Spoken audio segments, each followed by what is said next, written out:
Hi everyone, welcome to Vani's channel. இன்னைக்கு நம்ம வீடியோல ஒரு ஹெல்த்தியான ரெசிபி பத்தி தான் பார்க்க போறாங்க. அதுதான் sprouted green gram idli, அதாவது முளைக்கட்டிய பச்சை பயிறு இட்லி. இந்த இட்லி ரொம்ப ரொம்ப ஹெல்த்தியானது. ஏன்னா நம்ம அரிசியே சேர்க்காம இந்த இட்லியை பண்ணி இருக்கிறோங்க. ரொம்ப ஹெல்த்தியான இந்த இட்லி பண்றதுக்காக அரை கப் உளுத்தம் பருப்போடு 4 to 5 வெந்தயத்தை சேர்த்து 3 மணி நேரம் ஊற வச்சு எடுத்து வச்சிருக்கிறேன். முளைக்கட்டிய பச்சை பயிறு இது பண்றதுக்காக 10 மணி நேரம் ஊற வச்ச பச்சை பயிரை தண்ணி வடிச்சு ஒரு நாள் ஃபுல்லா அப்படியே வச்சிருந்தேன். நல்லா எவ்வளவு அழகா முளைக்கட்டி இருக்குது பாருங்க. இப்ப இது ரெண்டையும் அரைக்க போறோம். ஒரு மிக்ஸி ஜார்ல ரெண்டையும் சேர்த்து நல்லா அரைச்சிக்கலாங்க. அரைக்கும் போது ஞாபகம் வச்சுக்கோங்க, இந்த பாசிப்பருப்பு முழுசா நல்லா நைஸா மாவாக கூடாது, கொஞ்சம் குறகுறப்பா இருக்கணும். நம்ம இட்லிக்கு அரைக்கும் போது அரிசி எப்படி இருக்கும், லேசா ஒரு குறகுறப்பு தன்மையோட. இப்ப பாருங்க, நம்ம மாவு ரெடி ஆயிடுச்சு. இதை ஒரு பவுலுக்கு மாத்திடலாம். இப்ப இதோட தேவையான அளவு உப்பு ஆட் பண்ணி இதை நல்லா கலந்துக்கலாம். நல்லா ஞாபகம் வச்சுக்கோங்க, ரொம்ப நைஸா மாவா அரைக்காதீங்க, கொஞ்சம் ஒரு லேசான ஒரு குறகுறப்போட இருக்கட்டும். நம்ம ரவை மாதிரி குறகுறப்பு தன்மை.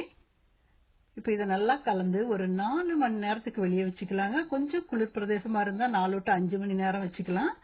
இப்ப பாருங்க, நம்ம மாவு ரெடி ஆயிடுச்சு 5 மணி நேரத்துக்கு அப்புறம்.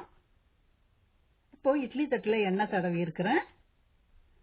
இந்த மாவை அதுல ஊத்திக்கலாம். இப்போ இதே மாதிரி மாவுல உளுத்தம் பருப்பு சேர்த்தாம வெறும் பச்சை பயிரை அரைச்சு கூட நீங்க தோசை செஞ்சுக்கலாம்.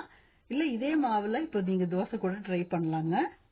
நான் ட்ரை பண்ணி பார்த்தேன் இன்னைக்கு, ரொம்ப நல்லா வந்தது.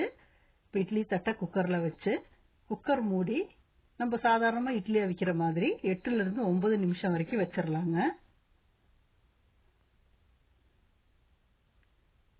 பாருங்க, இப்ப 8 நிமிஷம் ஆயிடுச்சு. குக்கர் திறந்து பார்க்கலாம். வாவ், இட்லி எல்லாம் ரெடி ஆயிடுச்சு பாருங்க. உங்களுக்கு டவுட் இருந்தா ஒரு டூத் பிக் எடுத்து லேசா போக் பண்ணி பாருங்க. இப்ப இட்லி தட்டை எடுத்து வெளியே வச்சிருக்கிறேன். இப்ப தட்டுல இருந்து இட்லி எல்லாம் எடுத்து மாத்திக்கலாங்க. பாருங்க எவ்வளவு அழகா ஒட்டாம வருதுன்னு. இது ஒரு ஹெல்த்தியான இட்லிங்க. நீங்க பச்சை பயிரை எப்பவுமே என்ன பண்ணலாம், ஊற வச்சு இந்த மாதிரி முளைக்கட்டை வச்சு ஒரு டப்பால போட்டு ஃப்ரிட்ஜ்ல வச்சுக்கலாங்க. இப்ப வேண்டியப்போ நீங்க ஸ்நாக்ஸ் பண்றதுக்கு கூட அப்படியே எடுத்து தாளிச்சு குழந்தைங்களுக்கு கொடுத்துக்கலாம். ஏன்னா முளைக்கட்டினதுனால ரொம்ப ரொம்ப ஹெல்த்தியானதுங்க. இந்த ரெசிபி நீங்களும் பண்ணி பாருங்க. உங்களுக்கு இந்த வீடியோ பிடிச்சிருந்ததுன்னா லைக் பண்ணுங்க, கமெண்ட் பண்ணுங்க, ஷேர் பண்ணுங்க. Thank you for